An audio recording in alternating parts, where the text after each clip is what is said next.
Hi, I'm Brian Sloboda with NRECA's Cooperative Research Network. The car is an integral part of American popular culture. From Mustang Sally to Kit to Herbie the Love Bug, Americans love their cars. However, today a new type of car is finding its way into the dealerships. They are electric cars, and they promise to fundamentally change the way we drive our cars. Today we're going to take an in-depth look at one of those cars, the Chevy Volt. But we're not looking at just any Chevy Volt. We're looking at the Chevy Volt owned and operated by Central Electric Power Cooperative, a South Carolina G&T. So come with me as we meet Mike Smith and Scott Hammond from Central Electric and open up the hood of their car and see what the Volt is all about.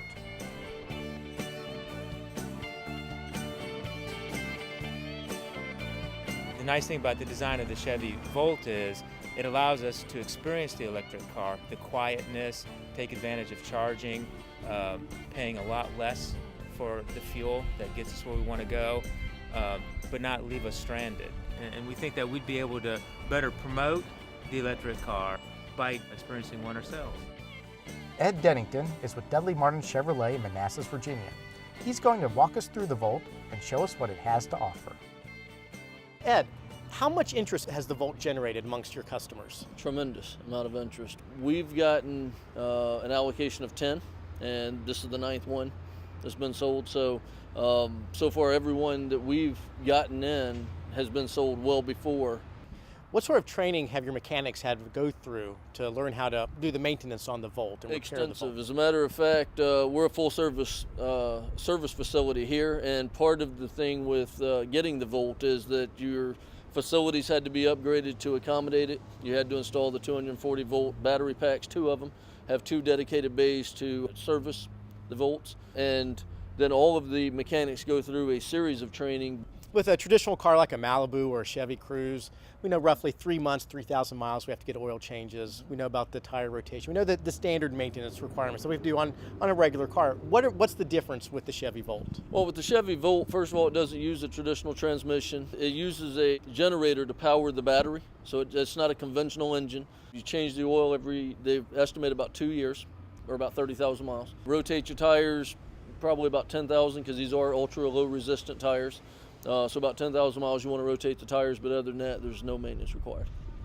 Any idea of how many volts you'll get in the next coming years? Right now, we're not sure because of the situation in Japan. The battery packs are made in Japan currently. They're not ready for production here in the U.S. as of yet. They say that'll be 2013. They're bringing a facility online that can do the battery packs. Let's take a look at the engine and see what she looks like under the hood. Sounds good. Why are the orange lines underneath here?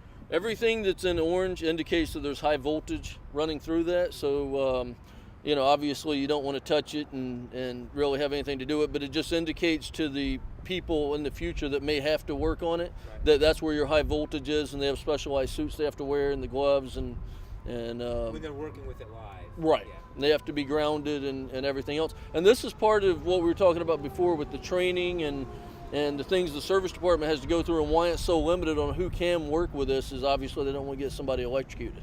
This is the module that actually powers the battery. Okay. This is your generator. Okay.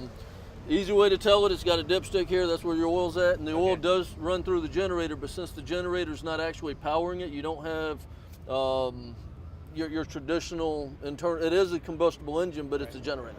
So you don't have all the traditional things that you would have, like the starter's different, the alternator's different, those type of things, because it is running off of all battery all the time. How long is the battery expected to last in the car before it needs to be replaced?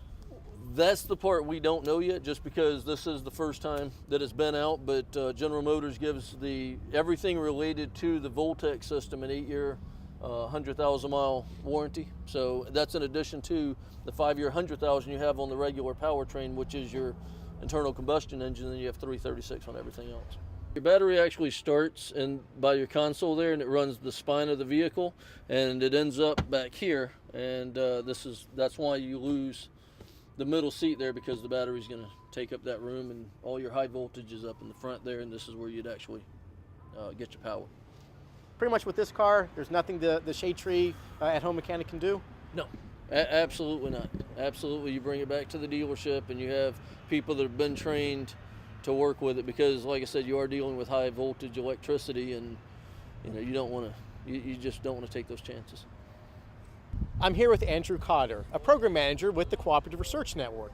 Andrew is also one of NRECA's top electric vehicle experts, as he's been managing CRN's electric vehicle demonstration program for the last couple of years. Andrew, tell us about the program, how many co-ops have participated, and what are some of the lessons learned from our field demonstration? CRN's PEV research demonstration, we took some Toyota Priuses and Ford Escape hybrids and converted them into plug-in electric vehicles. These were conversion vehicles because no auto manufacturers had produced any vehicles to date. And we wanted to see how well the technology worked. What did you find? The technology does work, but these cars are very sensitive to how people drive it. We had one vehicle that only averaged 20 miles per gallon over the course of the month, and that same vehicle 1 year later averaged over 100 miles per gallon.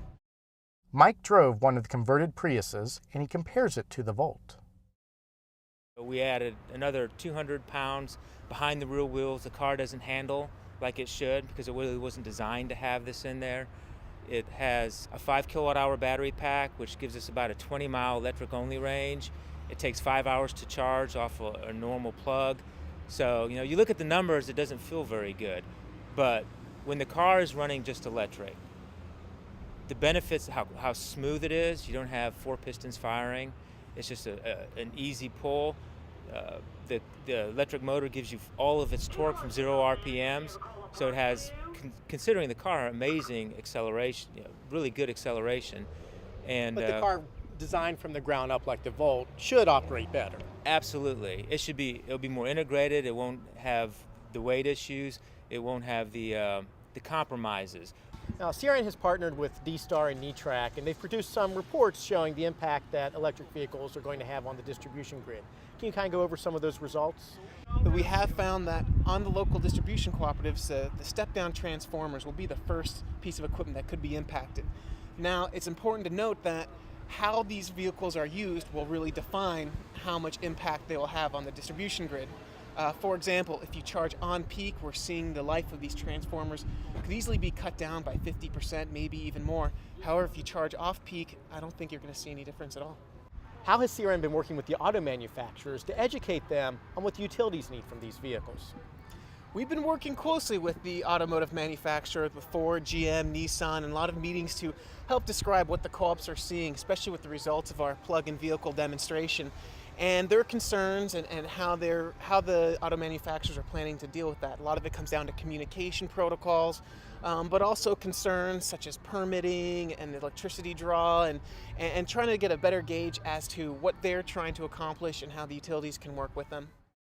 To really find out what the Volt can do, Scott and I hop in and take it for a drive. That is surprisingly responsive. I would not have expected that from an electric vehicle. Too. Yeah, it is very smooth. You don't have the gear changes that you would have with a traditional car.